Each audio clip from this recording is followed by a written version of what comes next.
Do you know that white guy on YouTube with hair straight out of a Pantene commercial? Not that guy. And not that one either. Of course, I'm talking about popular Nintendo fanboy, Beat-em-ups. He has nearly 2 million subscribers here on YouTube, and believe me when I say he's a Nintendo fanboy, a Legend of Zelda game. He's really into it. It's like a Disney adult, but less sinister. Oh my god! Oh my god! I have literal like under tit sweat. By the way, my inspiration for this video is this absolute masterpiece of a rant about Nintendo influencers by this creator, Keldawat. A very scummy thing to do. But when it comes to Nintendo, I want to preface by saying, I'm aware Nintendo isn't some pro-consumer angel, but in a gaming landscape filled with live service games that are riddled with microtransactions, Nintendo's not too bad. Well, maybe I spoke too soon, because lately Nintendo has been leading the charge when it comes to milking gamers. And that brings me back to the Nintendo fanboys of it all. Similar to the Sims girlies or the aforementioned Disney adults. Pretty girls walk like this.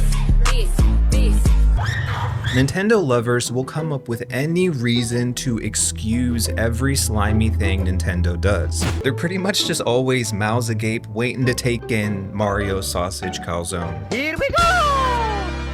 Anyway, this kind of made it surprising that around the time the Switch 2 was announced, along with its hefty $450 starting price tag, Nintendo fanboys like beat-em-ups were making these videos that were actually quite critical of Nintendo. This thing is expensive. And I don't just mean the Switch 2 console, I mean everything around it and its ecosystem. For instance, he made this video titled, "Why is the Nintendo Switch 2 so expensive?" where he expressed disappointment about that $450 price tag. Almost double what the original Switch cost. I think it would have sold a lot better if they could have kept it at $400, and I can't believe there's a $500 bundle. I completely agreed with his complaints. I'm all for people speaking up against greedy game companies. In fact, I really admire when content creators do that, because at least you're using your platform to stand for something that's not endless overconsumption. Especially when you consider that Nintendo has historically been the cheapest out of the three main consoles. I feel like they've always had this kind of low price, which has made it more attainable and popular. And this is why when they announced that $450 starting price tag, it kind of hit a lot of people really hard, including beat-em-ups. There is like a dark cloud that hung over the whole event, and I noticed it while I was watching. So after hearing him and a handful of Nintendo content creators complain incessantly about this exploitative, greedy pricing by Nintendo, it kinda came as a surprise when Beat-em-ups went on to make a series of videos showing off his newly purchased Switch 2. I'm back from GameStop. I'm back from the midnight launch. And all the accessories. This is every single Nintendo Switch 2 accessory. And the games. Every single Nintendo Switch 2 launch game. That was the first red flag that got me like, oh, so she's a performative girly. But at the same time, I kind of gave it a pass because I was seeing a bunch of these influencers doing like these Switch 2 unboxings. And Nintendo was so kind to send all of this over. Oh my god, Nintendo, thank you so much. If you are an influencer, please, dear God, a Nintendo Switch 2. Stop opening PR packages on the internet. Nintendo Switch 2, there it is. Baby, it's so out of touch and so cringe. Don't do it. We're in a recession, for Christ's sake. The funny thing is I actually did buy one right there. I think. But of course, the Nintendo influencers didn't stop there. In another video posted 2 months ago, Beat-em-ups spoke pretty scathingly about the $80 price tag for Mario Kart World. Mario Kart World is $80. When we found that out with the Nintendo Switch 2 Direct on April 2nd, I immediately made this video. It was me talking about how I'm not okay with a lot of Nintendo's new pricing, and that I'm not okay with Mario Kart being $80 without any explanation. At one point in the video, he said he felt the price was, quote, scummy. And again, I think a lot of us related to that statement. Here we were all thinking that it was gonna be like Rockstar with GTA 6 to be the first game that had an $80 price tag. But no, this whole time it was Mario and his gang of minions. Nintendo is charging you for your love of the franchise. But of course, there was a plot twist, because if we fast forward a month later, Beat-em-ups posted a first impressions video for Mario Kart World where he ultimately said the game was worth the $80 price tag. It's worth it just because it's a really fun Nintendo game and it's the launch title and you're gonna want to play it with your friends. Is it worth it to buy it? I mean, it's really fun and that's the only option, so what else am I going to... When I tell you, the alarms were alarming. I don't get it. What does that tell us about the value of your words? Because why would you complain about Nintendo's exorbitant pricing? Half my content since the April 2nd Direct has been me calling out the prices of everything and saying I'm not okay with it. And then turn around and support them by paying that exorbitant price. Every single Nintendo Switch 2 accessory, every single Nintendo Switch 2 launch game. Not okay with a lot of Nintendo's new pricing. I'm a little frustrated. I'm a little heated. There's a major disconnect here between what an influencer is saying and what they're actually doing. When your credibility is predicated on the value of your words, you cannot be this unreliable. Practice what you preach or get off the pulpit. Pick a lane and stay in it, or don't get in the fucking car, bro. When it comes to this particular channel, I know some people might be thinking, well, he's a Nintendo content creator. Of course he's gonna buy the Switch 2 and all the accessories and the games that come with it.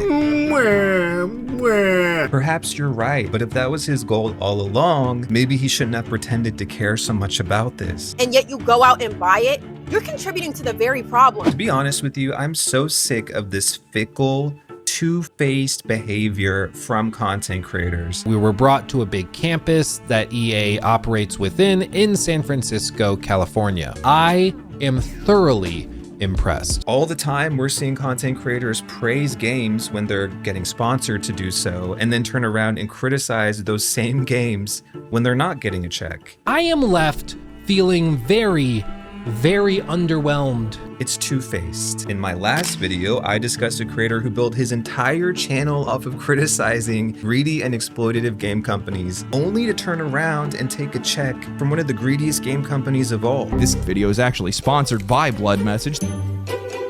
And yeah, that video did kind of flop. But at least I'm owning that flop. Unlike any of these fuckers. And Nintendo deserves that criticism. You're telling me it cost $80 to hear an eternal cuck named Mario yell, "Let's go," while he zooms by on a scooter.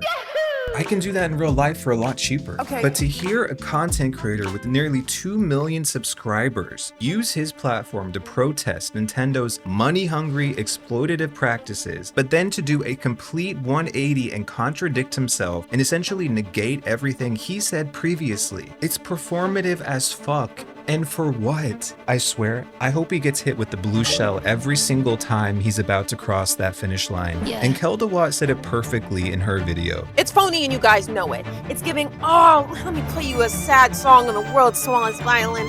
Oh, Nintendo's so greedy. I just can't stand the fact that they're doing this to their consumers and pricing people out. Pathetic. It simply speaks to this broader issue that I had discussed in my last video and in several previous videos, because this behavior is now ubiquitous in the gaming space. On one hand, influencers will criticize game companies for their anti-consumer practices, and then on the other hand, they will either take money from those exact companies they criticize or support that anti-consumer behavior with their wallets. If you cannot trust yourself to not go back on your words, don't speak at all. Be a shill. Wear it loud and proud, babes. I never thought I would say this, but it kind of makes me respect those influencers who shill unabashedly, because at least they're not major hypocrites. And as I said, Beat 'em Ups was certainly not the only content creator who did this, and in Keldawat's video, she highlighted several content creators who spoke out against Nintendo's anti-consumer practices, yet turned around and supported those practices by swiping their cards.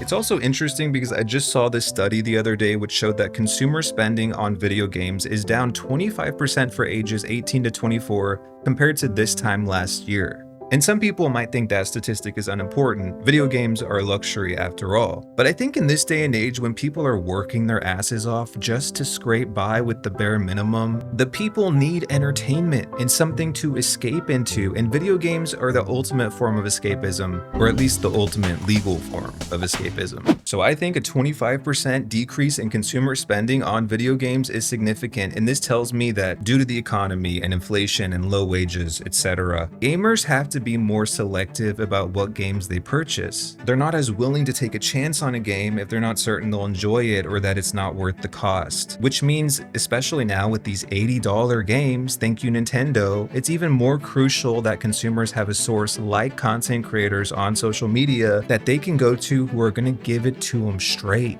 And that is why it is so concerning that over the last few years, the absolute worst parts of influencer culture have crept into the gaming space. The shilling, the influencers who like overhype every goddamn thing because they want to get added to some PR list and get free shit. The spineless criticism they levy to appear relatable to the average gamer. And by the way, I'm not saying I am any better. I want to make that clear. I'm not a saint. I have done sponsorships. I've taken a check. I've engaged in influencer marketing, never for video games, of course. And that's something I think is completely wrong on so many levels for a video game channel to do. And I try not to be a hypocrite, but it's just crazy that so many of the shenanigans we've witnessed going on with influencers in like the beauty and lifestyle space are now seeping into video games. So this begs the question, is there any content creator who is truly advocating on behalf of players? That's a good question. People that either don't know me or have known me for a long time think I'm still just shilling for the company. So beat 'em ups, bro. What happened? Also, what shampoo and conditioner do you use? I think I'm gonna go beat my head against the wall while I wait for an answer. Thought she said something to me.